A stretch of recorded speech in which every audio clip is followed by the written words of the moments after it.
Welcome to all CBSE education in Hindi. आज की इस वीडियो में हम क्लास 11th का इंग्लिश कोर का पेपर देखने वाले हैं। इसका सॉल्यूशन मॉर्निंग शिफ्ट के जो बच्चे हैं उनका पेपर हो चुका है, ठीक है। और आज हम इसका सॉल्यूशन देखने वाले हैं। ये पेपर जो है इवनिंग शिफ्ट के जो बच्चे हैं उनके लिए बहुत ज्यादा इंपॉर्टेंट रहने वाला है। तो वीडियो को पूरा देखिए और देखिए कि किस तरह से पेपर्स में क्वेश्चन पूछे गए और कुछ क्वेश्चन सेम उठकर आ जाते हैं। तो पेपर को पूरा एक बार जरूर देख लेना है आपको। यहाँ पे देखिए इंग्लिश जो है 11 का इंग्लिश का पेपर है, 80 नंबर का आपका पेपर और 3 घंटे आपको दिए गए थे पेपर को करने के लिए, ठीक है। जो इंस्ट्रक्शंस है हम वो देख लेते हैं एक बार। इंस्ट्रक्शंस यहाँ दिए हुए हैं, जिसमें बताया गया है कि द क्वेश्चन जो पेपर है वो divided into 3 sections. Section A reading का, ठीक है, रीडिंग कॉम्प्रिहेंशन का। Section B writing skill and grammar का and section C literature and all the section are compulsory. तो ये आपका जो है डिवाइड है 3 सेक्शन में जो बताया गया है पेपर में।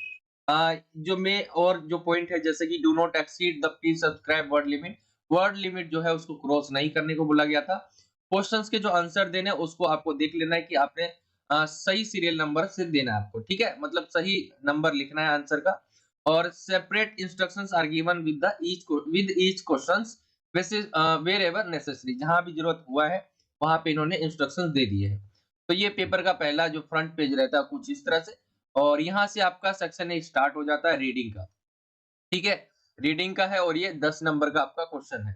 हम आते हैं ये पैसेज को आपको नहीं पढ़ने के लिए, जैसा मैंने बोला भी था। और आपको पैसेज को नहीं पढ़ना है, डायरेक्ट क्वेश्चंस पे आने हैं। और पैसेज वाला जो मैं इवनिंग शिफ्ट के बच्चों के लिए कह देता हूँ कि पैसेज जो है आपको लास्ट में करना है। जितना हो सके उतना आपको जो है इसको लेट मतलब सबसे एंड में अटेम्प्ट करना है इसे, क्योंकि ये आपका बहुत ज्यादा टाइम ले लेगा। और आंसर मिले या ना मिले वो कंफर्म नहीं रहता है। जिस बच्चे को सेक्शन बी और सी नहीं आता है वो सेक्शन ए को पहले अटेम्प्ट करें, वरना आप सेक्शन बी और सी की तरफ जाए पहले, ठीक है। पैसेज को देखें हम। यहाँ पे बोला गया क्वेश्चन से आपका according to the passage people object to the banning of जो है प्लास्टिक बैग्स।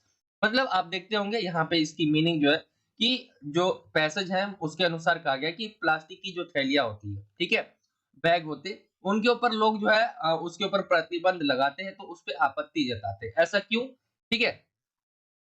तो इसका आप देखिए हम पैसेज में चलते हैं। इसका आंसर की है मेरे पास, मतलब मैंने आंसर पूरा बना रखा है पेपर का आंसर की से।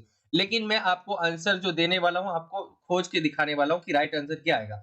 जरूरी ये नहीं है कि जैसे ये राइट आंसर लिखा हुआ है इसमें जो आपका आंसर की आया है 11th का, ठीक है, आंसर की 11th का आया हुआ है तो उसमें राइट आंसर ये है। लेकिन काफी ज्यादा बच्चे मुझे पता है कि ऐसे होंगे जो आंसर ये नहीं लिखेंगे, ठीक है।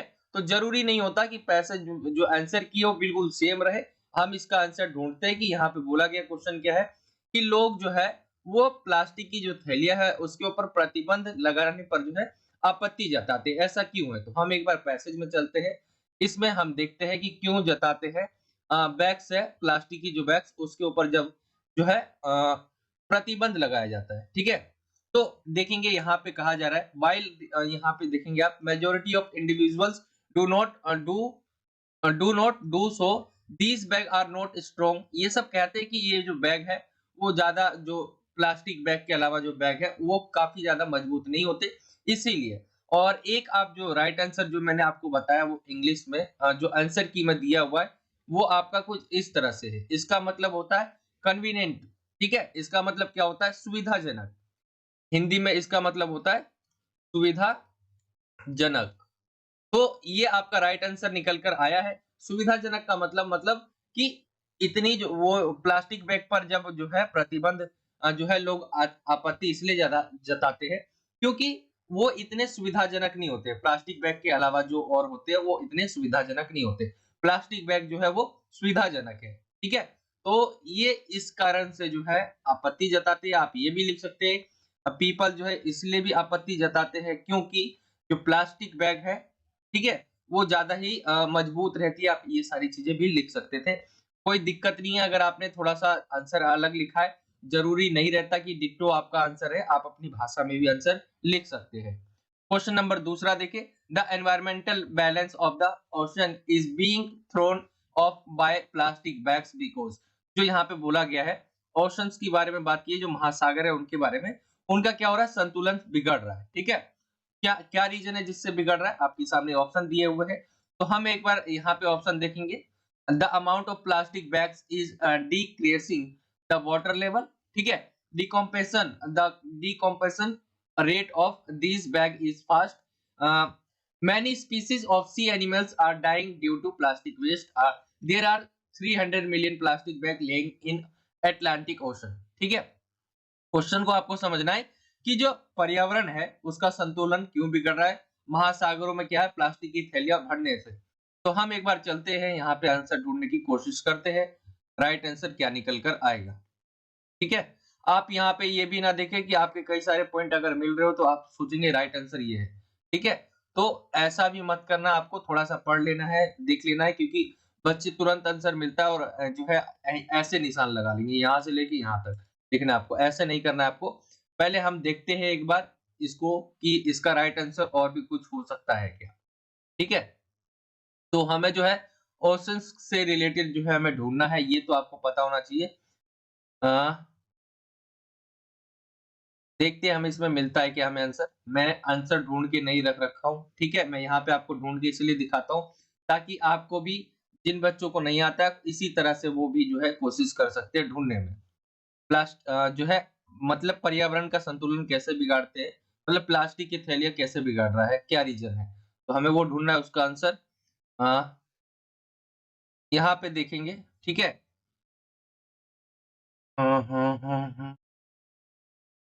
ये आ गया।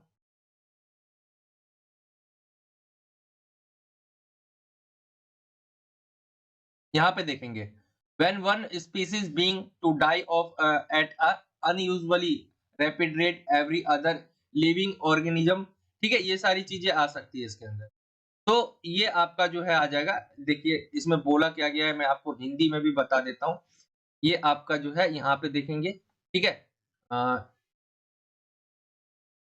ये आपका बोला गया है पैराग्राफ जो थर्ड है आपका, पैराग्राफ सेकंड में ही आपको जो है आंसर दिख जाएगा इसका।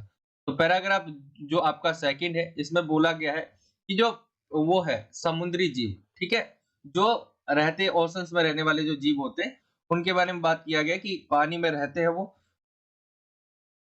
यहाँ पे बोला गया when species being to die off an at an usually, जो पर्यावरण संतुलन है उससे बिगड़ रहा है और लोग प्रजाति जो है जो समुद्र में रहने वाली प्रजाति है वो तेजी से जो है उनकी गति बढ़ रही है मरने की, और पानी में रहना उनके लिए क्या है कि बहुत ज्यादा ही खराब हो गया, मतलब उनके लिए उनके मौत के ऊपर आ गया है। तो ये सारी चीजें आप लिख सकते हैं, क्या रीजन है जिससे जो है संतुलन बिगड़ रहा है।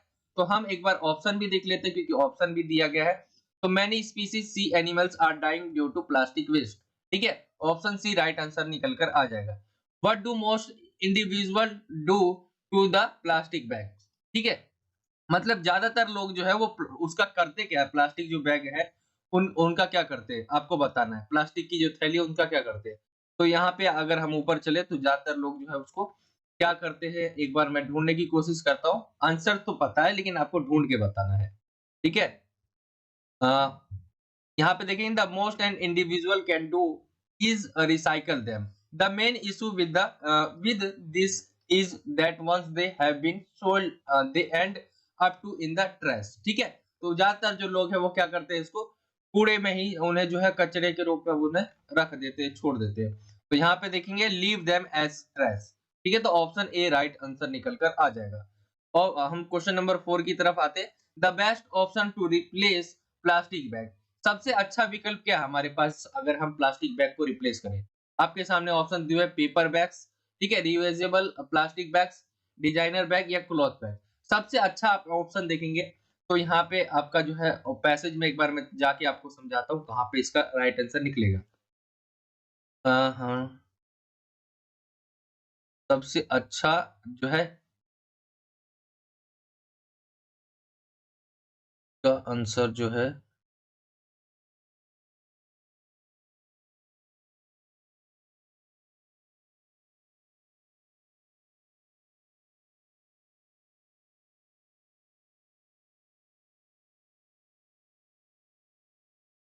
यहाँ पे जैसे बात की गई था in areas where plastic bag use prohibited and entirely reusable bags are being introduced, ठीक है। यहाँ पे बात की गई है, यहाँ पे आप देखेंगे बैग्स आर बीइंग इंट्रोड्यूस्ड। आप देखेंगे इसका राइट जो आंसर आएगा क्लॉथ बैग जो है, कपड़े के जो बैग है वो आ जाएंगे।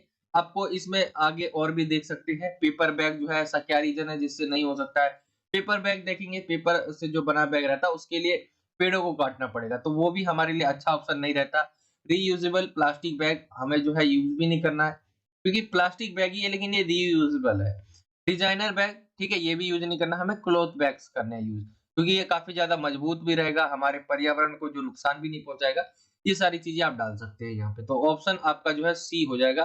5th क्वेश्चंस की तरफ आते हैं। 5th है are why are paper bag is not good alternative of plastic bags. Paper bag जो है क्यों अल्टरनेटिव नहीं हो सकता प्लास्टिक बैग का, क्या रीज़न है? मैंने जैसा बताया, tree are cut to make them, पेड़ को काट कर जो उन्हें बनाया जाता है, तो ये भी हमारे लिए क्या है, बहुत अच्छा ऑप्शन नहीं है। 7 की तरफ क्वेश्चन नंबर 6 की तरफ आते हैं। Why is it not good to burn plastic? Plastic को जलाना क्यों सही नहीं है? ठीक है, मतलब आपको बताना है कि प्लास्टिक को जलाना सही अच्छा क्यों नहीं है। तो बहुत आपको भी पता होगा कि प्लास्टिक को जलाने से क्या होता है कि हमारा जो वातावरण है उसको नुकसान पहुंचता है, क्योंकि फिर वातावरण में क्या होता है, जहरीली जो हवाएं, जो जहरीली गैस है उनमें जो है मिल जाती है हवाओं में जाकर, तो उससे क्या है कि वीओसी, यहाँ पे देखेंगे वीओसी का जो स्तर है वो बढ़ जाता है। बहुत सारी जो है लोगों में वहाँ पे जो है प्रॉब्लम्स आने लग जाती है। ठीक है? तो हमें प्लास्टिक के बैग को नहीं जलाना चाहिए। ज़रूरी नहीं है कि पैसेज में ही जाके आपको ये चीज़ों के आंसर्स मिले, आप खुद भी जो है इसे समझ सकते हैं। हर क्वेश्चंस का आंसर ये नहीं आपको पैसेज में जाके ढूँढना है। कुछ क्वेश्चंस के आंसर जैसे हमें प्लास्टिक के बैग क्यों नहीं जलाने चाहिए, ये आप जा सकते हैं वहाँ पे ढूँढने के लिए, लेकिन आपको भी पता है कि इसका आंसर क्या होगा। Why are sea animals affected by plastic bags? Sea जो एनिमल्स है, ठीक है? जो समुद्र में रहने वाले जो जीव है, वो कैसे प्रभावित होते हैं प्लास्टिक बैग से? तो आप यहाँ पे हम चलते हैं एक बार पैसेज में, इसका आंसर हम खोजने की कोशिश करते हैं, मिलता है क्या? सी एनिमल्स से रिलेटेड। यहाँ पे देखेंगे लिखा हुआ है plastic bags related that are increasing year after year, the rate which plastic bag find their way to into in the mouth. ये आपका आ जाएगा जो सी क्रिएचर्स है, ठीक है? जब वो देखते हैं कूड़े को, जो प्लास्टिक बैग है, तो उसको क्या समझ लेते हैं, अपना भोजन समझ लेते हैं, कुछ खाना समझ लेते हैं, जिसके कारण वो उन्हें निगल लेते हैं पेट में, तो उनको जो है बहुत सारे प्रॉब्लम्स होते हैं उनके पास। तो ये सारी चीजें आप लिख सकते हैं इसके अंदर। आपका क्वेश्चन नंबर जो है आंसर्स मैंने यहाँ पे भी लिख रखा है, ज़रूरी नहीं है आपको जो है जाने की पैसेज में। अगर आपको डायरेक्ट आंसर जानना है, तो बाकी मैं उन बच्चों के लिए करवा रहा हूँ जो इवनिंग शिफ्ट है, आपको आंसर भी इसी तरह से करना है। Animals mistake the size shape, mistake कर लेते हैं साइज शेप और जो टेक्सचर रहता है प्लास्टिक बैग का, वो समझ लेते हैं कि उनका खाना है, लेकिन जो है वो खाना नहीं होता, जब वो खा लेते हैं उनसे तो बहुत सारी उनको प्रॉब्लम होती है। 7 है क्वेश्चन, सॉरी 7 नहीं 8 है। Why do we need alternative to plastic bag? हमें जरूरत क्यों है प्लास्टिक बैग की जो है अल्टरनेटिव की? ठीक है? तो paper bag are a possible option जो है, लेकिन वो भी क्या है कि पेड़ों को काट कर जो हमारे बनाया जाता है, तो reusable bags are stronger and more durable, option is the reusable cloth bag. तो ये आपका आ जाएगा। यहाँ पे क्वेश्चन जैसे पूछा गया है कि हमें जो है प्लास्टिक बैग के जो है अल्टरनेटिव ढूंढने की क्या जरूरत है, आपको बताना है। जरूरी नहीं है कि आंसर यही हो जो आंसर की में दिया गया है, वैसे मैं आपको बता रहा हूँ, लेकिन यहाँ पे जो क्वेश्चन है हमें प्लास्टिक की थैलियों के विकल्प की आवश्यकता क्यों है, तो यहाँ पे डायरेक्ट यही बताना है कि प्लास्टिक के बैग्स जो है बहुत ज्यादा नुकसान पहुंचाती है, आप इसे लिख सकते हैं। और यहाँ पे हम पेपर बैग भी देखें तो वो भी नुकसान ही पहुंचाते हैं। ये सारी चीजें आप लिख सकते हैं। क्वेश्चन नंबर 9 देखिए, फाइंड द वर्ड, आपको सिमिलर जो है यहाँ पे शायद बोला गया है। Find word from the passage which mean same as the following. Same है, गार्बेज का सेम क्या है, ट्रस आ जाएगा, ट्रेस, तो ये आ जाएगा आपका गार्बेज कूड़ा, ट्रेस भी कूड़ा ही होता है। 10 हम देखिए, फाइंड वर्ड को हमें फाइंड करना है, क्या राइट यहाँ पे आए, वेस्ट डिस्पोजल एरिया, ठीक है? तो लैंडफिल, ये राइट आंसर निकल कर आ जाएगा। तो ये आपका हो जाएगा क्वेश्चन नंबर 1 पैसेज। इसके अंदर 10 क्वेश्चन थे, सभी एक-एक नंबर वाले थे, और इवनिंग शिफ्ट के जो बच्चे हैं उनके लिए बहुत ज्यादा जरूरी है इन सभी को अपने आप से प्रैक्टिस करना है। ऐसा आपका रहेगा पहला क्वेश्चन, ठीक है? हम आते हैं अब दूसरे क्वेश्चंस की तरफ। दूसरा क्वेश्चन है आपका, यहाँ पे बोला गया है वही पैसेज रहेगा, लेकिन ये क्या है, थोड़ा डेटा बेस्ड पैसेज है, ठीक है? यहाँ पे कुछ इस तरह से आपका केस बेस्ड पैसेज आप इसे कह सकते हैं। तो यहाँ पे आपका जो है दिया गया डेटा, और हम चलते हैं डायरेक्ट क्वेश्चन की तरफ। यहाँ पे बोला गया है क्वेश्चंस में, कि आपका जो है अकॉर्डिंग टू द टेक्स्ट, जो इस पाठ के अनुसार यहाँ पे बोला गया है, to mobile phones lead to brain tumours, ठीक है, यानी ट्यूमर। यहाँ पे बोला गया जो क्वेश्चन कि इस आपने पैसेज जो देखा उसके अकॉर्डिंग जो है क्या मोबाइल फोन से ब्रेन ट्यूमर होता है, ठीक है। तो आपके सामने ऑप्शन है यहाँ पे, होता है कि नहीं होता। इसका राइट आंसर अगर आप इसमें जाएंगे पैसेज में तो यहाँ पे आपको मिल जाएगा, ठीक है। यहाँ पे आपको जाना है, do you know talking a mobile phone can be hazardous to your health. Mobile phone emit radio frequency energy from of non। यहाँ पे अगर आप ढूंढेंगे तो आपको इसका आंसर जरूर मिल जाएगा, आप खोजने की कोशिश करिए। मैं आपको आंसर्स बता देता हूँ, ये आपकी प्रैक्टिस के लिए भी काम आएगा। बाकी अकॉर्डिंग इसके अनुसार जो है मोबाइल फोन जो है वो मोबाइल फोन से जो है ब्रेन ट्यूमर होता है कि नहीं होता। तो राइट आंसर क्या है, नो इनफ डाटा, ठीक है। राइट आंसर ये है, आपको इसे देखना है कि किस तरह से ये राइट आंसर हुआ है। यहाँ पे जो है इसका डेटा है नहीं, इनका कहने का मतलब है। दूसरे क्वेश्चंस पे आते हैं। This year 2011 is significant in the passage, in this passage because it was the year when mobile phones जो है रिसर्चेड, ठीक है। तो यहाँ पे जो राइट आंसर निकल कर आ जाएगा आपका कि जो 2011 की बात कही है कि महत्वपूर्ण क्यों है, क्योंकि यही वर्ष था जब मोबाइल फोन आए थे। तो यहाँ पे आपके सामने ऑप्शन है, जो है ये इन्वेंट हुआ था यानी आविष्कार हुआ था, ठीक है। इन्होंने जो है कैंसर का कारण बना लिया था, या बिकम पॉपुलर हो गए थे, या शोध किए गए, ठीक है। तो यहाँ पे 2011 से रिलेटेड आपको डेटा दे रखा है, तो आप 2011 ढूंढिए पैसेज में कहाँ पे लिखा। यहाँ पे देखेंगे in 2011 International Agency for Research on Cancer, ठीक है, classified mobile phone radiation as possibly. तो यहाँ पे आपका जो है राइट आंसर जो है रिसर्च आएगा, ठीक है। हम देख लेते हैं एक बार, ये है आपका क्वेश्चन। यहाँ पे जो है खोजा गया, ठीक है, कि गद्यांश में जो दिया गया है कि 2011 में एक महत्वपूर्ण चीजें हुई, क्योंकि यह जो है वह वर्ष था जिस समय मोबाइल आए थे। तो कौन सा, ठीक है, ये शोध किए गए थे। यहाँ पे राइट आंसर ऑप्शन डी आपका आ जाएगा। क्वेश्चन नंबर 3 की तरफ आएंगे। व्हाई डज द जो है आर्टिकल मेंशन माइक्रोवेव जो है ओवंस, ठीक है। यहाँ पे जो बोला गया है क्वेश्चन नंबर आपका जो है तीसरा, कि माइक्रोवेव जो है ओवन जो है, ठीक है, माइक्रोवेव ओवन का उल्लेख जो है क्यों नहीं है। तो they are also use EMR, ठीक है, वह जो है EMR का जो उपयोग करते हैं।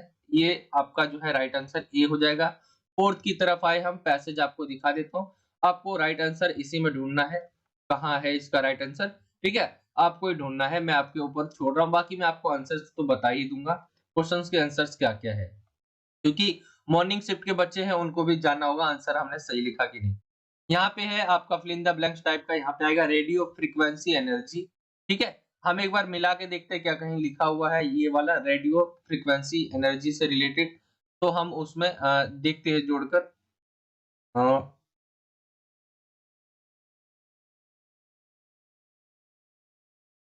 इसको थोड़ा ढूंढना देखिए इजी नहीं होता है। मैं पैसेज नहीं देखा है मैंने, और तुरंत आता हूँ तो तब मुश्किल रहता है कि इसका आंसर कहाँ पर है, ठीक है। तो मेरे को भी ऐसे ही ढूंढना पड़ता है, जैसे नॉर्मली बच्चे जो है जिनको इंग्लिश नहीं आती है उनको ढूंढते हैं वो, मैं भी वैसे ही ढूंढता हूँ। और यहाँ पे मैं आपको राइट आंसर बता देता हूँ, आपको ढूंढ लेना है कि रेडियो फ्रीक्वेंसी एनर्जी जो है ये आपका फिल इन द ब्लैंक्स जो ये दिया हुआ है इसके अंदर आएगा, ठीक है। क्वेश्चन नंबर 5 की तरफ आएंगे। एज पर द टेबल, जो गिवन टेबल दिया हुआ है, if you have been using mobile phone for a long time, you are morally like, जो है यहाँ पे बोला गया, जो आप जो यहाँ पे आप देखेंगे पेपर, वहां पे चित्र टाइप का जो दिया हुआ था डेटा, ठीक है। लंबे समय से जब मोबाइल फोन का यूज करते हैं तो अधिक संभावना क्या रखते हैं, यहाँ पे क्या रहती है अधिक संभावना, आपके सामने ऑप्शन दे रखा है। और राइट आंसर जो है वो आ जाएगा जो सिर दर्द है, हेडेक है, ठीक है। तो ये टू हैव अ हेडेक, तो ऑप्शन बी राइट आंसर निकल कर आ जाएगा। बाकी आप एक बार इसके अंदर चल के देखते हैं, यहाँ पे देखेंगे, ठीक है, सबसे ज्यादा जो है यूज किया हुआ है उसमें यहाँ लिखा हुआ है राइट आंसर। तो ये हो जाएगा आपका, आपको उस चित्र में जाके भी आंसर मिल सकता है, आप उसमें जाएंगे तो। पांचवे की जगह फॉर विजुअली इम्पायर्ड कैंडिडेट्स जो है उनके लिए दिया हुआ क्वेश्चन है, व्हाट आर द एडवर्स, ठीक है, effects of using mobile phones as reported by scientist, ठीक है। साइंटिस्ट जो है, जो वैज्ञानिक के द्वारा जो बताया गया कि मोबाइल फोन का यूज जो है वो उसका यूज करने से प्रतिकूल प्रभाव पड़ा है। तो क्या क्या है? एक तो हमारा चेंज इन ब्रेन एक्टिविटी ये हुआ है, ठीक है? रिएक्शन टाइम हो गया, स्लीप पैटर्न हो गया, ये सब हमारा बदल गया है। जैसे मोबाइल फोन के आने से क्या हो गया, अब रात को ज्यादा देर तक जो है आप जागते रहते हैं, तो ये क्या है, चेंजेस है। तो यहाँ पे कोई एक लिखना है आपको, मैंने 2-3 लिख दिए यहाँ पे। 6 क्वेश्चंस देखे, छठा क्वेश्चन जो है, what does the writer mean by two were on the side of question, ठीक है? तो यहाँ पे जो क्वेश्चन बोला गया है कि सावधानी बरतने से जो है लेखक का क्या मतलब है, आपको बताना है। तो by using headphones, by limiting use of cell phone, ठीक है? यानी एक जो है हेडफोन का उपयोग करके और सेल फोन की उपयोगिता को सीमित करके। तो सावधानी बरतने का मतलब यही था। 7 देखिए, how can we limit our export, ठीक है, to the harmful effect of mobile phones. यहाँ पे जो बोला गया है कि हम मोबाइल फोन के जो हानिकारक प्रभाव है उसको जो है कैसे जो है सीमित कर सकते हैं और कम कर सकते हैं। तो to be specially careful rather than taking a risk और मेकिंग अ मिस्टेक, ठीक है? हमें जो है यहाँ पे बोला गया है जोखिम लेने या गलती करने के बजाय जो है उससे हमें क्या रहना चाहिए, सावधान रहना चाहिए। क्वेश्चन नंबर 8 की तरफ आएंगे। Why are mobile phones more hazardous of children for children than for adults? ठीक है, जो मोबाइल फोन्स है उसके बारे में बोला गया है कि बड़ों की तुलना में बच्चों के लिए मोबाइल फोन जो है अधिक खतरनाक क्यों है। तो यहाँ पे आप लिख सकते हैं ये चीजें जो है आप खुद भी लिख सकते हैं। Children are to at greater risk because their nervous system are still developing और एंड देयर फॉर मोर जो है यहाँ पे इनको जो है ज्यादा इसलिए दिक्कत है क्योंकि अभी वो क्या है, उनकी जो नर्वस सिस्टम है वो अभी डेवलप कर रहा है। तो उससे जो है उनके ऊपर जो है प्रभाव पड़ेगा और उनको जो है कमजोर कर देगा। तो ये दिक्कत, कमजोरी में दिक्कत आ सकती है। तो यहाँ पर क्वेश्चन नंबर आपका जो है 8 हो गया, दूसरे का 8 हो गया आपने। तो ये दूसरा क्वेश्चन पेपर क्वेश्चन था आपका पैसेज वाला। आई होप कि आपको समझ आ गया होगा। हम आते हैं अब तीसरे क्वेश्चंस की तरफ। तीसरा जो क्वेश्चन है आपका पैसेज वाला ही है, लेकिन इसके अंदर आपको जो है नोट मेकिंग बनाने के लिए बोला गया है। अब इसमें आप देखेंगे यहाँ पे जो है क्या है, when it come to being eating, many of us have developed habits, some are good, I always eat fruit as a dessert and some are not good।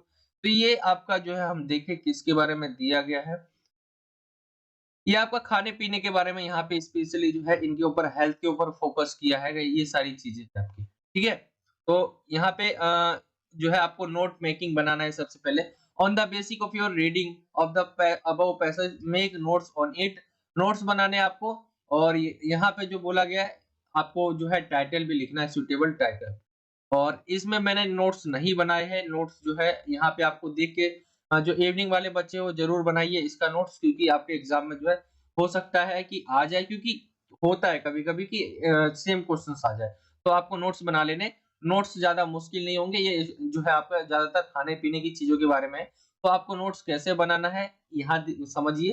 Notes बनाने के लिए आपको जो टाइटल लिखना पड़ेगा, ठीक है? उसके बाद हेडिंग लिखना है, क्या खाना खाना चाहिए, क्या खाना नहीं खाना चाहिए। जो हमें फ्रूट क्यों खाना चाहिए, रीजन क्या-क्या है, ठीक है? ये सारी चीजें आप जो है हेडिंग डाल के इधर लिख लेंगे। यहाँ पे लिखा हुआ है अनहेल्दी के बारे में, हेल्दी के बारे में, तो इस तरह से आप नोट्स बना सकते हैं। यहाँ पे इजी है थोड़ा, ये आपको टॉपिक पता चल गया, ये हेल्थ के बारे में है, फूड के बारे में है। तो यहाँ से आप जो है लिख सकते हैं। यहाँ पे समरी के लिए बोला गया था तो मैंने समरी लिख दिया है यहाँ पे छोटा सा। आप यहाँ पे इसे देख सकते हैं, समरी इस तरह से है ये। तो ये तीसरा पैसेज आपका कुछ इस तरह से हो जाएगा और आप इसे जो है, मैंने इसका आंसर नहीं बताया, आपको इसे खुद करना है जो समरी बता दिया है मैंने। बाकी आई होप कि आपको यहाँ तक तो सेक्शन ए समझ आया होगा जो मैंने पैसेज करवाए। और पैसेज देखिए सेम नहीं आएगा, बहुत मुश्किल है सेम आना। जो आपको जो करना है वो करना है प्रैक्टिस। प्रैक्टिस के ऊपर ही आप जो है उसमें अच्छे नंबर ला सकते हैं। और सेक्शन ए को मैंने कई बार बोला है कि जिन बच्चों को सेक्शन बी या सी में से कोई एक मतलब उनको आता है तो आप पहले वो करें, लास्ट में सेक्शन ए करें, क्योंकि आपका टाइम बहुत ज्यादा ले जाएगा, ठीक है? तो उनको उसको लास्ट में अटेम्प्ट करें। और जिनको नहीं आता है बीसी तो इनको ये अटेम्प्ट करें, चांस तो रहेगा कि आप सही कर पाए। आगे हम आए सेक्शन बी की तरफ। सेक्शन बी ग्रामर और राइटिंग वाला है। तो यहाँ पे क्वेश्चन आपका जो है 4 है। 3 तक हमने कर लिया है। पहले में हमने पैसेज किया, ठीक है? पहले में भी हमने पैसेज किया, दूसरे में भी हमने पैसेज किया जो केस वाला था। तीसरा भी हमने पैसेज ही किया जो आपका नोट मेकिंग और ये वाला था, ठीक है? समरी वाला। चौथा जो क्वेश्चन है वो है ग्रामर वाला। तो हम ग्रामर वाला करते हैं, फिल इन द ब्लैंक्स बोला गया था। तो यहाँ पे व्हेन ही वॉक आएगा यहाँ पे, ठीक है। वॉक आएगा, फिर his mother had already prepared, यहाँ पे ये आएगा। आप निशान लगा ले, आपने जो भी भरा है वहां पे देख ले, ठीक है। मैंने आपको जो है अंडरलाइन कर दिया है। फिर बी का क्या आएगा, वेंट आएगा, फिर आएगा हैड इनवाइटेड, ठीक है। सी का क्या है, इलेक्टेड आएगा, और विल टेक आएगा, और इसका डी का आपका लाइक और अबाउट आ जाएगा, ठीक है। तो ये हो जाएगा आपका जो है ग्रामर वाला। अगर आप जो इवनिंग शिफ्ट के बच्चे हैं वो जरूर देख ले, इस तरह से आपका आएगा। बाकी मॉर्निंग शिफ्ट के बच्चे जो है मैच कर सकते हैं कि आपका राइट आंसर कौन सा था। हम आए क्वेश्चन नंबर इसी के जो है दूसरे में, चौथे का ही दूसरा है क्वेश्चन, रीअरेंज करने वाला था। जैसे यहाँ पे देखेंगे रीअरेंज करने के लिए बोला गया, यहाँ पे आपका एक क्वेश्चन है। तो रीअरेंज कैसे होगा, सबसे पहले सब्जेक्ट आ जाता है, मैंने आपको ये भी बताया था। फिर आप हेल्पिंग वर्ब लगा सकते हैं, हेल्पिंग जो वर्ब रहता है वो लगा सकते हैं, फिर वर्ब लगा सकते हैं, प्लस ऑब्जेक्ट रहता है, ठीक है। ऐसे कुछ रहता है। सब्जेक्ट ढूंढना है तो सब्जेक्ट आई लग रहा है पहला, ठीक है। Helping verb is, am, are, was, were, ये सारे टेंस में अगर आपने पढ़े होंगे तो पता होगा ये होता है, लेकिन हमें हेल्पिंग वर्ब के रूप में कोई नजर नहीं आ रहा है। तो जब सब्जेक्ट प्लस हेल्पिंग वर्ब नहीं होता है तो क्या आ जाता है, वर्ब आ जाता है। तो यहाँ पे सर्च जो है ये वर्ब आ गया हमारा। तो आई सर्चड, यहाँ पे देखिए द एंटायर नेबरहुड, ठीक है, फॉर माय कैट।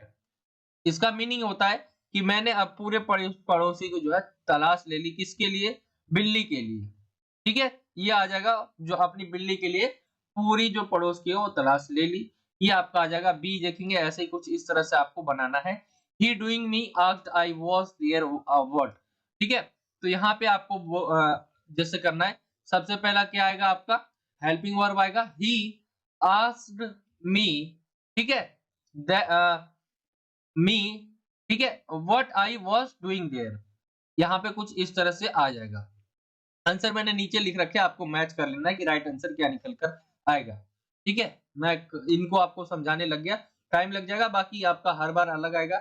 रीअरेंज वाला, तो रीअरेंज की आपको टेंस आनी चाहिए। मैंने कई बार बताया कि आपको हेल्पिंग वर्ब्स चीजें आपको जो है थोड़ी आनी चाहिए। ये आप जो है थोड़ा फॉर्मूला यूज करके चले कि जहां पे भी सब्जेक्ट प्लस हेल्पिंग वर्ब आता है, ठीक है, पैसिव वॉइस और थोड़ा एक्टिव वॉइस जो ये चीजें होती है जैसे ये है, उसमें थोड़ा चेंजेस आ जाते हैं। आगे हम देखते हैं क्वेश्चन नंबर 5वें की तरफ। ये है आपका क्रिएटिव राइटिंग स्किल वाला, जो कि पहले 3 नंबर का। ये है आपका यहाँ पे आप देखेंगे क्या है, ये आपका एडवर्टीजमेंट, ठीक है, एकोमेंडेशन वांटेड, ठीक है, यहाँ पे लिख सकते हैं। तो यहाँ पे आपका टू सर्व अ रेसिडेंस, यहाँ पे आंसर लिखा हुआ है, आप इसे देख सकते हैं। मैं एक्सप्लेन इसको पढ़ के बताऊंगा तो कोई फायदा नहीं है। आपको जो है इसमें लिखना क्या होगा, क्वेश्चंस क्या है सबसे पहले ये समझ लीजिए। क्वेश्चन है, यू आर विपिन, ठीक है, या Neeru Kumari, a leading architect practising Delhi, you want to buy, आप जो है खरीदना चाहती है independent house at South Extension two used as office cum residence draft. आपको क्या है कि एक घर खरीदना है, ठीक है। यहाँ पे एक यही कहने का ये है कि दिल्ली में जो है आपको क्या है कि एक किसके लिए खरीदना है, ऑफिस के रूप में, और ऑफिस कम जो है used for office come resident, ठीक है। ऑफिस आप एक तरह से और घर के रूप में आप उसे यूज करना चाहते हैं, उसके लिए जो आपको एक घर खरीदना है साउथ एक्सटेंशन में, ठीक है। तो आपको क्या करना है, एडवर्टीजमेंट देना है यहाँ पे कुछ इस तरह से, और आपको बताना है फिर आप अगर घर खरीदते हैं, घर लेते हैं तो उसके अंदर क्या क्या बोलते हैं। जैसे यहाँ पे आपको जो है कितना बड़ा चाहिए, ठीक है, क्या चाहिए, यहाँ पे जो किचन होना चाहिए, पार्किंग रहना चाहिए, सर्वेंट, मतलब ये सारी चीजें जो भी आपकी डिमांड है यहाँ पे लिख देते हैं। और फिर अपना जो है लास्ट में अपना जो भी मोबाइल नंबर है आप यहाँ पे दे सकते हैं, और फिर लास्ट में बोलेंगे जो भी इंटरेस्टेड है, जो पार्टीज है, looking for a fair face, ठीक है, कुछ इस तरह से मैंने लिखा है। यहाँ पे अथवे में आपको दूसरा भी दिया जाएगा एडवर्टीजमेंट, ये है आपका फॉर सेल के लिए, यू आर रजन, ठीक है, या Rajni Rajni Mahajan, you want to, आप क्या करना चाहती है, sell old car because you are moving to another city. तो आपने रीजन दे दिया, एक तो दूसरी सिटी में जा रहे और आप क्या बेचना चाह रहे, जो ओल्ड कार है, अपनी पुरानी जो कार है वो बेचना चाह रहे। तो आपको एडवर्टीजमेंट तैयार करना है 50 वर्ड्स में, और आपको ये जो है in a national newspaper for the sale for your of your used motor car giving all the necessary details. तो यहाँ पे एक चीज और देख लेना आपको कि मैंने ये आपका जो है बॉक्स में बंद नहीं कर रखा, तो बॉक्स में जरूर बंद कर ले एडवर्टीजमेंट को, ठीक है। तो यहाँ पे आप क्या कर रही हैं, यहाँ पे जो है आप या तो आप इसको जो है इसको पहले बॉक्स में बंद कर लेते हैं हम, ठीक है? कुछ इस तरह से कर लेंगे, फिर उसके बारे में बताना है कि आपको जो अपना ओल्ड कार बेचना चाह रहे हो उसके बारे में बताना है कि वो गाड़ी है कौन-सी, मॉडल क्या है उसका, ठीक है? कलर क्या है उसका देखेंगे, कितने की माइलेज देती है, कहाँ पर जगह है, ठीक है? यहाँ पे आपके उसके बारे में बताना है कि कब खरीदी थी, कितने टाइम तक चली है, क्या-क्या उसके बारे में, तो आप उसको दे देंगे, इंश्योरेंस है, इसका सारी चीज़ें इन्होंने बता रखी है। लास्ट में डिटेल दे देंगे या जो है आप हमसे यहाँ पे कॉन्टैक्ट कर सकते हैं। कुछ इस तरह से सेल के बारे में लिखना है आपको। सेल के बारे में जो अपनी जो भी प्रोडक्ट आप बेचते हो उसके बारे में आप उसको बताते हैं कि क्या-क्या है इसके अंदर, क्या खासियत है। दूसरा क्वेश्चन है ये आपका जो आप देखेंगे क्वेश्चन नंबर जो आपका 5वां है, ठीक है? ये आपका 5वां क्वेश्चन है क्रिएटिव राइटिंग स्किल का। इसके अंदर पहला हमने देख लिया, अब दूसरे की तरफ आ रहे हैं। जो पहला है इसके अंदर आपने अथवा देखा, ठीक है? यहाँ पे देखेंगे इसके अंदर भी अथवा है, इसके अंदर भी दूसरे में भी अथवा है। ये आपका है यहाँ पे सेलिब्रेटिंग लाइब्रेरी वीक फ्रॉम 15 जनवरी से 22 जनवरी तक आप जो है अब as a part of the celebrations you have been asked a design a poster in not more than 50 words of your school library on the value of books and good reading habits, ठीक है? तो ये आपका heading है और इससे related आपको बताना है कि फिर जो है आपको पोस्टर बनाना है इससे रिलेटेड।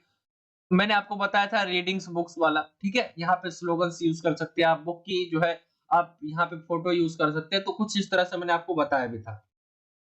यहाँ पे भी पोस्टर करना है लेकिन मैंने इसके लिए जो है ले रखा है इसके अथवे में। यहाँ पे आपको जो है यहाँ पे बोला गया design a poster in not more than 50 words on behalf of the municipal authority of Delhi creating awareness about proper garbage disposal and making Delhi a garbage free city. You may use slogans, तो clean city campaign जो यहाँ पे लिखा हुआ है इसमें आप जो है कुछ इस तरह से भी लिख सकते हैं कि गार्बेज डिस्पोजल या making Delhi a garbage free, ठीक है? यहाँ पे आप यूज कर सकते हैं। Let's make Delhi a better place to live, यहाँ पे जो है आप लिख सकते हैं यहाँ पे कुछ इमेजेस दे रखी है, आप ड्राइंग कुछ जो है बना के आप बता सकते हैं, ठीक है? न्यू दिल्ली म्युनिसिपल जो है काउंसिल, यहाँ पे आप लिख सकते हैं। तो कुछ इस तरह से पोस्टर रहता है, कम शब्दों में आप जो है उनको बहुत सारी चीजें बताते हैं। यहाँ पे डेट भी आप डाल सकते हैं, यहाँ पे जैसे डेट डाल रखा है कैंपेन का। तो ये है आपका पोस्टर। इसके अथवे में आप आएंगे थर्ड क्वेश्चन पे, तो जो तीसरा है यू आर स्कूल, जो योर स्कूल है celebrates a grandparents day in the first week of the September. On this day, students bring their grandparents to school and thank them for being a part of their lives. As the school head girl, you have asked to deliver a speech in the special assembly on the ocean on the topic of importance of grandparents. ठीक है? आपको speech किसके ऊपर देना है, importance of grand parents के ऊपर जो है स्पीच देना है।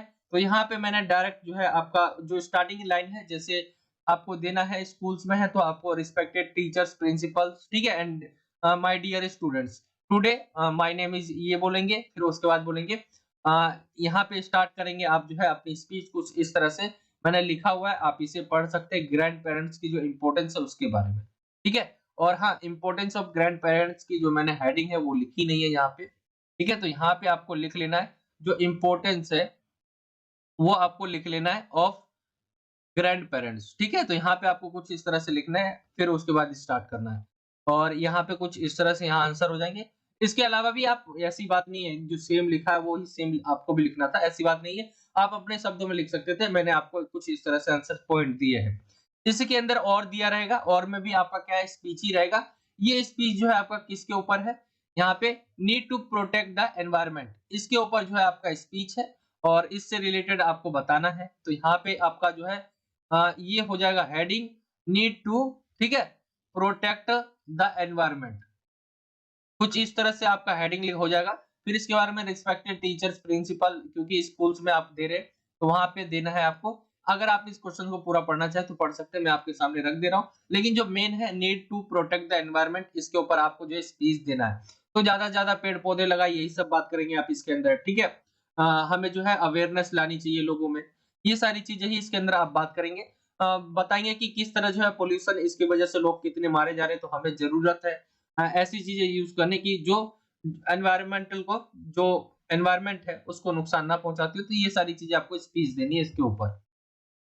फोर्थ क्वेश्चन है इसी का, आपका पांचवे का, during the COVID pandemic all of you got to experience online classes. यहाँ पे जो है ऑनलाइन क्लासेस के बारे में बात की गई है कि यहाँ पे बोला गया है online classes are more better than offline classes. जो ऑनलाइन क्लास है वो बहुत अच्छा है किससे, ऑफलाइन क्लास से। इसके आपको जो है या तो आप इसके जो है मोशन में दे सकते हैं या इसके अगेंस्ट में दे सकते हैं, फॉर द मोशन या अगेंस्ट द मोशन, ठीक है। तो आपके सामने ऑप्शन दिए हुए, कोई एक करना है इसमें से, अगेंस्ट में ही कर सकते हैं या फॉर भी कर सकते हैं। तो ये आपके सामने है दिया हुआ। मैंने दोनों के बारे में बताया कि online classes are better than offline classes, ठीक है। तो ये आप इसके फॉर द मोशन में है तो यहाँ पे बताएंगे कि ऑफलाइन जो ऑनलाइन क्लासेस है उसके फायदे आपको बताने हैं, यहाँ पे सीधी सादी बात है फायदे, और यहाँ पे क्या है आपको नुकसान बता देने हैं। तो दोनों चीजें आपको बतानी है। तो सबसे पहले ऑनलाइन क्लासेस से आपका है कभी भी टीचर से आप सामने कुछ भी जरूरत नहीं है कि आपको जो है टीचर के पास जाने की। आप घर बैठे भी आप किसी भी जगह से उनसे जो क्वेश्चंस पूछ सकते हैं, पढ़ सकते हैं, ठीक है। कहीं से भी आप जो है on can attend classes from home, home घर से कहीं और से भी हम जो क्लास अटेंड कर सकते हैं। यहाँ पर जो है हम अगेन एंड अगेन जो है उनसे जो है पूछ सकते हैं, worst over and over again यहाँ पे आप लिखा हुआ है ये पढ़ सकते हैं, ठीक है। तो ये आप इसके बारे में लिख लेंगे, और भी बहुत सारे हैं। यहाँ पे देखेंगे assignment are frequent and there is a less pressure, ठीक है। जो वो होता है दबाव जो रहता है वो कम रहता है बहुत, असाइनमेंट्स ये सारी चीजें। It is eco friendly and friendly of to student, ठीक है। ये छात्रों के लिए पर्यावरण के लिए अनुकूल है। ये कुछ इस तरह से आएगा फायदे में। नुकसान में क्या आएगा, इन जो आप ऑनलाइन क्लास लेते हैं वो किसी न किसी स्क्रीन पे लेते होंगे, चाहे वो मोबाइल हो गया, लैपटॉप हो गया, ठीक है, कंप्यूटर हो गया। तो increase screen time which is bad for health, हमारे शरीर के लिए जो है सेहत के लिए बहुत खराब होता है। यहाँ पे देखेंगे फेस टू फेस जो कक्षाएं रहती है उसके अंदर कुछ ना कुछ बात होती है, ठीक है। वहां पे एक दूसरे जो है समझ पाते हैं दूसरों को क्या क्वेश्चंस, बिल्कुल जो है फेस भी हम रीड कर पाते हैं। लेकिन यहाँ face to face classes are missing रहती है, तो ये भी रहता है एक नुकसान। Fear of being alone and isolated, यहाँ देखिए हम जो यहाँ पे ऑनलाइन क्लासेस है इसके नुकसान में जो है fear of being alone and isolated, isolated यानी अलग थलग रहते हैं बिल्कुल अलग, तो वो भी सही नहीं है अकेला जो है रहना। It's easier to put thing off and, ठीक है, on doesn't get to learn from friends and peers, यानी जो हम दोस्तों से सीख सकते थे वो भी हमें सीखने को नहीं मिला। बहुत सारी आप नुकसान लिख सकते हैं इसके अंदर। Online class are better than offline classes, इसके आप for the motion against the motion दोनों ही में ही मैंने आपको करके दिखाया। इसमें ही और है आपका दिया हुआ, यहाँ पे एक चीज आपको देख लेना है क्वेश्चंस में, ठीक है। यहाँ पे आपका जो है और दिया हुआ है, तो इन दोनों में से कोई एक करना है, या तो आप इसके हाँ में करिए या नहीं में करिए, ठीक है। आप इसके पॉजिटिव और नेगेटिव दोनों ही चीजें बता सकते हैं। इसमें आपका और दिया हुआ है, ठीक है। तो इन दोनों में से कोई एक करना है, एक में भी किसका करना है, इन दोनों में से अगेंस्ट और जो आपका फॉर द मोशन है इनमें से भी एक करना है। तो ये आपका रहेगा। यहाँ पे बोला गया है पीर प्रेशर्स के बारे में बात की गई है, जो हमारे साथियों का दबाव है, सामाजिक प्रभाव, social influence that people in your particular group have over you. It can have it's right debate करना है। पीर प्रेशर इज गुड, ठीक है। यहाँ पे बात की गई है जो साथियों का दबाव रहता है वो अच्छा है। इसके आपके जो है फॉर द मोशन और जो है आपको अगेंस्ट द मोशन में बताना है। तो मैंने कई पॉइंट लिख रखे हैं, आप यहाँ पे जो है देख सकते हो। ये आपका डिबेट है, ठीक है, ये हो जाएगा। लेकिन मैंने एक चीज आपको नहीं बताई, डिबेट में आपको जो है बताना है, जैसे आप अपना पहले रिस्पेक्टेड टीचर्स, प्रिंसिपल, ये सारी चीजें मैंने यूज नहीं करी है, डायरेक्ट मैंने आंसर दिया आपको। वो चीजें आपको यूज करना है। उसके बाद आपको अपने नाम बताना है, आप कौन सी क्लास से, ये बताना है। फिर इसके बाद बताना है कि आप किस से जो है आप अगेंस्ट है या जो है फॉर द मोशन है। तो ये चीजें भी आपको बताना है। यहाँ पे कुछ इस तरह से यहाँ पे अगेंस्ट में लिखा हुआ है, आप यहाँ पे पढ़ सकते हैं ये, ठीक है। फिर प्रेशर के बारे में ये आपका फिर खत्म हो जाएगा सेक्शन बी। तो कुछ इस तरह से सेक्शन बी आपका हो जाएगा। आई होप कि आपको समझ आया होगा यहाँ तक। और इवनिंग शिफ्ट के जो बच्चे हैं जो क्वेश्चन दिए हुए हैं जरूरी नहीं कि इनके आंसर मैंने दे रखे हैं तो डायरेक्ट जो है इसको पढ़ लेने का। आपको वो क्वेश्चंस को समझना है और खुद से एक बार ट्राई करना है करने के लिए। जैसे कुछ क्वेश्चंस तो मैंने ये वाला जैसे क्वेश्चन है आपका पोस्टर वाला, ये मैंने छोड़ दिया है तो इसको आपको करना है। बाकी मैंने सबके आंसर आपको दे ही दिए हैं। तो ये रहता है, हम पार्ट 1 यहीं तक रहने देते हैं। पार्ट 2 में आगे के जो क्वेश्चंस है वो डिस्कस करेंगे। और जो पार्ट 2 है आपका वो बहुत ज्यादा इंपॉर्टेंट रहने वाला है इवनिंग शिफ्ट के बच्चों के लिए, क्योंकि वो आपके बुक से क्वेश्चंस है और बुक के जो क्वेश्चंस रहते हैं, अभी हमने पॉलिटिकल साइंस के देखे, तो ऐसे क्वेश्चंस बहुत है, मतलब क्वेश्चंस जो रिपीट हो गए। तो इंग्लिश में भी चांस बहुत ज्यादा है कि आपके क्वेश्चंस रिपीट हो जाए या उससे रिलेटेड क्वेश्चंस आ जाए, तो उनको आप पार्ट 2 को भी जरूर देखना। मैं लिंक डिस्क्रिप्शन में प्रोवाइड करवा दूंगा जब मैं उसका अपलोड कर दूंगा पार्ट 2। बाकी ये पार्ट 1 है। आई होप कि आपको वीडियो अच्छा लगा होगा। बाकी इवनिंग शिफ्ट के बच्चे, मैं बच्चों के लिए जो है मैंने प्लेलिस्ट बना रखा है इंग्लिश का। प्लेलिस्ट चेक कर सकते हैं। आपको जो है इंग्लिश के और भी पेपर हमने करवा रखे हैं, सैंपल्स पेपर, उसमें आप जो है देख पाएंगे। वहां से आप जो है और क्वेश्चंस कर पाएंगे। इससे आपके एग्जाम के लिए बहुत ज्यादा फायदा होगा। चलिए, ये था आज का वीडियो। वीडियो अच्छा लगा तो वीडियो को लाइक करें, शेयर करें अपने दोस्तों में। चैनल पे नए हो तो चैनल को जरूर सब्सक्राइब करें। मिलता हूं आपसे अगली और एक्साइटिंग वीडियो में। जब तक के लिए जय हिंद, जय भारत, वंदे मातरम।